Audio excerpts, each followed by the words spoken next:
தமிழ்நாடு அரசு கல்வியில் செய்த சாதனைகள் குறித்து விளக்கும் வகையில் கல்வியில் சிறந்த தமிழ்நாடு விழா சென்னையில் இன்று நடைபெறுகிறது.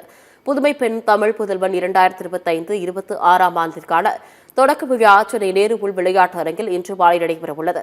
கல்வியில் சிறந்த தமிழ்நாடு என்னும் கருப்பொருளில் நடைபெறும் இவ்விழாவை முதலமைச்சர் மு.க.ஸ்டாலின் தொடங்கி வைக்கவுள்ளார். இவ்விழாவில் சிறப்பு அழைப்பாளராக தெலுங்கானா முதலமைச்சர் ரேவந்த் ரெட்டி பங்கேற்கிறார். துணை முதலமைச்சர் உதயநிதி ஸ்டாலின் முன்னிலையில் நடைபெறும் இவ்விழாவில் சமூக நலன்துறை அமைச்சர் கீதா ஜீவன், உயர்கல்வித்துறை அமைச்சர் கோவி செல்லையன், பள்ளிக் கல்வித்துறை அமைச்சர் அன்பில் மகேஷ், ஆதிதிராவிடர் நலத்துறை அமைச்சர் மதிவேந்தன் ஆகியோர் பங்கேற்கின்றனர். மேலும் சட்டமன்ற, நாடாளுமன்ற உறுப்பினர்கள், மேயர், துணை மேயர் உள்ளிட்ட பலர் பங்கேற்கின்றனர். அரசு பள்ளி மாணவியரின் உயர்கல்வியை ஊக்குவிக்க தொடங்கப்பட்ட புதுமை பெண் திட்டத்தில் 6ஆம் வகுப்பு முதல் 12ஆம் வகுப்பு வரை அரசு மற்றும் அரசு உதவி பெறும் பள்ளிகளில் படித்து உயர்கல்வி கற்கும் அனைத்து மாணவியருக்கும் மாதம் 1000 ரூபாய் வழங்கப்படுகிறது.